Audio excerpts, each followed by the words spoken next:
만드는 언론 여긴 국민 라디오. 네, 진짜 인터뷰 시작하겠습니다. 진상조사위원회 조사관 지내셨죠? 고상만 전 조사관 연결돼 있습니다. 안녕하십니까?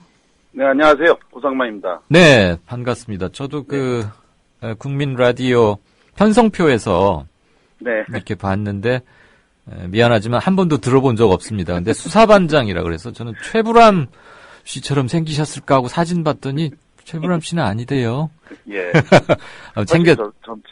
챙겨서 듣겠습니다. 페이스북에서는 종종 가끔 봤습니다. 예. 지금 바로 질문 드리죠. 세월호 진상규명위원회 이제 특별법 놓고 수사권이 쟁점입니다. 수사권을 엄밀하게 법률적으로 좀 명확하게 한번 정의를 해봐 주실까요? 그러니까 아주 쉽게 정리하면 굉장히 간단한 건데요. 네. 강제적 권한이 있냐 없냐의 차이입니다. 네. 일단 조사는 말 그대로 조사거든요. 강제적인 수단이 사실상 없습니다. 그러니까 저희가 만약 누구를 만나야 하는데 오지 않겠다고 하면 네. 조사권은 그 사람을 강제로 데려올 수 있는 강제권이 없어요. 예. 그래서 그 사람에 대해서 만약 오지 않는다면 3회 동안 출석을 요구하고 그 네. 출석을 거부할 경우에는 과태료를 부과할 수 있어요. 네, 그게 과태료. 이제 과태료. 범칙금이 아니고. 예. 예. 예, 벌금은 형사적 처분이고. 그렇죠. 행정처분으로서 과태료를 부과하는데 과태료는 내도 그만 안 내도 그만인 거죠. 예. 근데 수사권은 만약에 그가 불응한다 하면 그를 체포해 올 수 있는 권한이 있는 겁니다. 네. 그게 이제 가장 큰 차이고 그 체포해서 봐야 될 사람을 들고 올 수 있는 권한이기 때문에 이 수사권이라고 하는 건 강제적 조항을 안고 있다. 이게 가장 큰 거죠. 법적 강제력이 있느냐 없느냐. 그렇죠. 그 사람을 데리고 올 수 있는. 네, 한마디로 정리하자면 그거군요. 예, 그 사람을 데려올 수 있는 권리입니다. 네, 강제적으로 소환해서 데리고 온다. 네. 예. 의문사 진상조사위원회, 진상규명위원회 활동하실 때 장준하 선생 죽음 많이 다루셨죠? 예, 조사관으로 있었죠. 네, 그때는 수사권이 없었죠. 수사권이 저희가 그렇게 요구했던 건데 주질 않았고요. 조사권을 줬습니다. 그래서 얼마나 애로가 많았고 그럼에도 불구하고 진실에 어떻게 접근할 수 있었는지를 본인의 경험이나 사례와 함께 버무려서 말씀해 주시면 네네. 세월호 진상규명위원회가 앞으로 활동해가는 데 있어서 수사권이 필요한지 안 한지를 우리 청취자분들께서 가늠해 보실 수 있을 것 같습니다. 네. 그냥 생각나는 대로 말씀드리면 두 가지 정도를 얘기할 수 있을 것 같은데요. 네. 1980년대에 전두환 정권이 들어서서 이른바 학생 운동권 출신들을 강제로 군대에 입대시켰던 녹화 사업입니다. 이른바 녹화 사업인데 네. 붉은 사상을 갖고 있는 대학생들을 파란색으로 바꾼다. 이게 이제 당시 보안사령부의 주도하에 그랬죠. 시위 중인 학생들을 체포하거나 이렇게 되면 군대를 갈래 감옥을 갈래 부모한테 물어봐서 감옥 대신 군대 간다고 하면 바로 그날 영장을 발부해서 다음 날 군대 입대시켜버리는 거예요. 체포한 다음 날. 네. 그렇게 해서 들고 가서 굉장히 많은 사람들이 사망을 했어요. 군대 가서 의문사를 당했는데 이렇게 군대에서 의문사한 사건을 그 과정에서 프락치를 요구받고 있던 사람들이 스스로 목숨을 끊거나 또는 의문의 죽음을 당한 걸 조사하던 중에 저희가 제일 만나고 싶었던 사람이 누구였냐면 바로 그 당시에 이 녹화 사업에 대해서 기획하고 명령했던 것으로 의심되는 전두환과 노태우였습니다. 네. 그런데 전두환과 노태우를 저희가 출석을 요구하고 3회를 출석 요구를 했는데 끝내 거절했어요. 그렇게 거절을 했기 때문에 저희가 과태료 2천만 원씩을 부과하고 했는데 그들은 그 과태료도 내지 않고 나오지도 않았던 거죠. 네. 이게 이제 저희가 그 사람을 강제로 데리고 올 수 없었기 때문에 결국 진실에 접근할 수 없었던 것이고 장준하 선생 사건도 마찬가지입니다. 저희가 대부분의 사건을 조사할 수 있었지만 마지막 순간에 저희가 1마일 국가정보원의 자료, 우리가 봐야 될 자료와 사람들을 만났어야 되는데 저희한테는 압수수색 권한이 없었어요. 그것이 이제 수사권에 포함되어 있는 건데 조사권에는 현장 실지 조사권만 있었습니다. 현장을 가서 자료를 볼 수 있는 건데 그 권한조차도 그 안으로 들어갈 수 없게 했기 때문에 저희가 접근도 못했어요. 그래서 기무사령부도 가지 못했고 또 국가정보원의 자료실도 들어갈 수 없었는데 이것이 바로 조사권으로 인한 한계였고 바로 이 부분을 뚫고 가는 것 이것이 바로 수사권이 지금 필요한 이유입니다. 그래야지만이 이 세월호 사건에서 진짜로 봐야 되거나 만나야 될 사람들한테 묻거나 확인할 수 있는 그런 권한이 보장되는 겁니다. 네. 그러니까 수사권이 주어지지 않으면 효율이 그렇죠. 떨어짐은 물론이려니와 예. 그 멤버로 활동하는 사람들의 고충 이런 것은 그냥 개인적 희생이라고 치더라도 일단 진실 접근 자체가 대단히 희박할 수밖에 없다. 뭐 그런 얘기. 명확하게 그냥 제 판단을 제 네. 경험상의 판단을 정리해서 한마디로 말씀드리면요. 네. 만약에 수사권이 보장되지 않는다면 시작서부터 실패를 인정하고 가는 겁니다. 이거를 양보하는 순간 네. 사실상 진상조사는 불가능합니다. 아, 그렇게까지 할 수가 단언. 없어요. 그러니까 조사 활동을 해보신 분이니까 지금 이렇게까지 단언하실 수 있다 이 말씀이죠. 맞습니다. 제가 네. 해봤기 때문도 그렇고요. 네네. 그리고 이거를 안 주려고 하는 이유는 간단합니다. 이게 뭐죠? 정말 결정적이기 때문에 안 주는 겁니다. 어떤 점에서요? 뭐가 결정? 그러니까 수사권을 주는 순간 네. 이것이 어떤 영향력과 파급을 미칠지를 저쪽이 알고 있기 때문에 그래요. 그러니까 법무부가 네. 자기네들만이 수사권을 가지고 있어야 되는 거죠. 그리고 그걸 예. 통해서 예. 사회를 안정적으로 통제할 수가 있거든요. 네네. 그러니까 어느 정도 선까지만 해라, 이만큼만 해라, 청와대까지는 오지 마라. 예를 들어 네. 특정 누군가는 만나지 마라. 그 사람은 연관성이 없으니 수사상 필요가 없다. 이렇게 되는데 세월호 특별법에 의해서 진상규명조사위원회에 수사권을 주게 되면 아무런 통제가 불가능해요. 자, 고 반장님. 예. 제가 그러면 좀 더 구체적이고 직설적으로 한마디 여쭙죠. 수사권을 갖게 되면 제일 두려워하거나 무서워할 사람이 누구라고 생각하십니까? 이 사건에서 사실은 국회에서도 국정조사 기관 보고를 하는데 가장 논란이 됐던 게 청와대였습니다. 네. 김기춘 비서실장을 만나는 문제였는데요. 이 건도 마찬가지입니다. 지금 저희가 조사권으로 조사를 할 때도 마찬가지였는데 네. 웬만한 사람들은 나옵니다. 나올 수밖에 없어요. 공무원은 협조하게 돼 있으니까. 예, 그런데 예.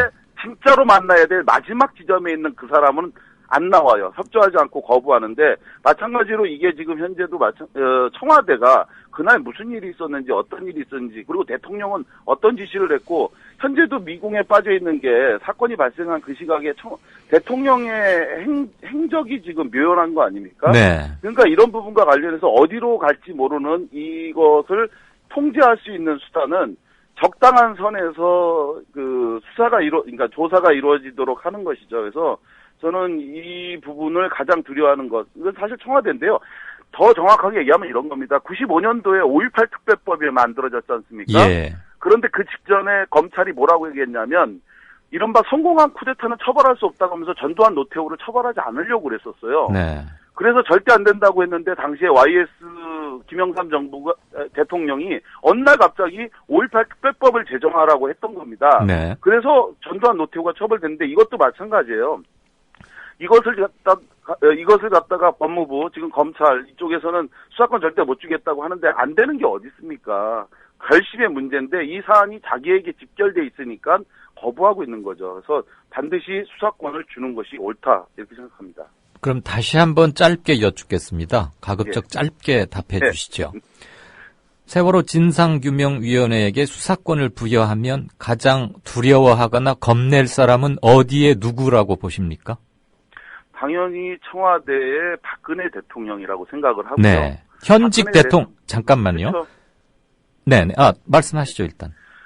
당연히 지금 현재 모든 사안은 지난번에 국정조사에서도 김기춘 비서실장이 나왔지만 김기춘 비서실장도 당일 박근혜 대통령이 무엇을 했는지 모르겠다고 얘기하지 않습니까? 그랬죠. 그리고 경호상의 문제 때문에 비서실장도 다 할 수는 없다고 얘기했다면 네. 지금 현재 많은 유족들이 궁금해하는 것 그리고 그 엄청난 사고가 났는데도 대통령이 회의 한 번 하지 않았다는 것. 예. 그래서 그래서 도대체 그 시각에 최고 지도자인 대통령이 무엇을 했는지도 이 사안에서 밝혀져야 될 명백한 사안이기 때문에 대통령이 이 대상, 조사 대상, 수사 대상이 될 것에 대해서 가장 두려워한다. 이게 많은 사람들의 이 판단입니다. 알겠습니다. 그러면 현직 대통령은 재임 중에는 형사상의 소출을 받지 않는다. 이런 헌법 네. 조항이 있는데요.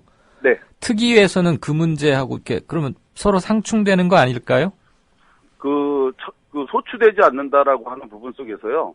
이런 겁니다. 그러니까 처벌을 받지 않는 것하고 네. 그리고 이 부분과 관련해서 조사를 받는 것하고는 다른 문제인데 네.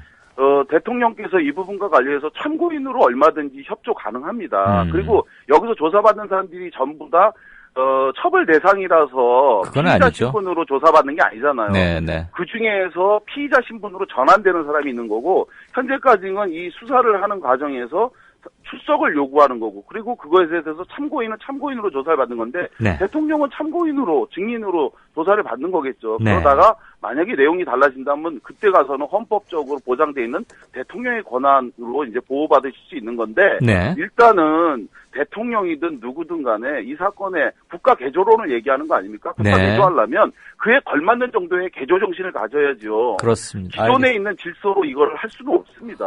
네. 바꿔야죠. 바꾸려고 한다면 대통령의 결심이 반드시 필요하고 이 사안에 대해서 박근혜 대통령은 즉각적으로 5.18 때 김영삼 대통령이 했던 것처럼 특별법을 유족의 요구대로 수용해라라고 지시해야지만이 진짜 대통령의 눈물을 국민들이 믿을 겁니다. 아, 잘 알겠습니다. 아주 탁월한 연설가이시기도 하시군요.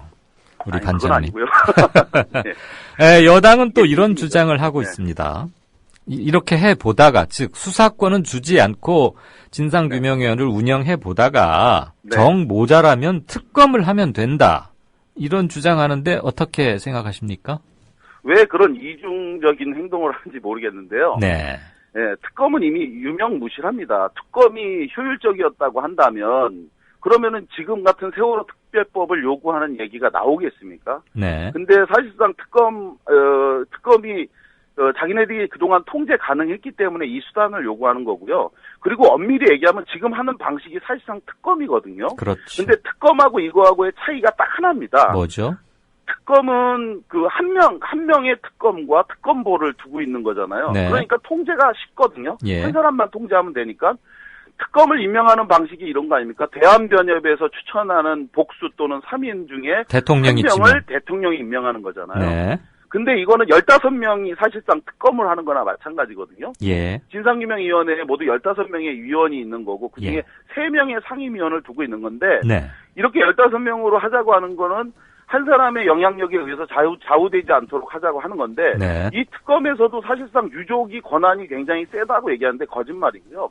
15명 중에 불과 3명만 유족이 추천하는 사람으로 채우는 거고 나머지 12명은 여야 정치권에서 임명하는 거거든요. 예. 근데 이렇게 합리적으로 통제 가능한 부분들을 그래서 뭐 마구잡이로 뭐 수사 권한이 이루어지지 않겠냐 이렇게 하는데 이렇게 15명이 여야가 같이 참여해서 하는데 그렇게 되지 않을 거고 네. 진실은 이 그러니까 사실상 특검으로 하면 되자가 아니라 지금 해볼 수 있는 방법이 이겁니다. 근데 이 효율적인 방법을 두고 네. 왜 불필요한 논란을 불러일으키는지 그것 때문에 오히려 유족들을 계속 괴롭히고 있다. 저는 이렇게 생각합니다. 예. 고속도로가 나 있는데 일부러 신호등 많은 국도와 농로를 거쳐서 갈 필요가 있느냐? 톨게이트 그렇죠. 들어가서 바로 서울로 가면 된다. 이 말씀이시죠?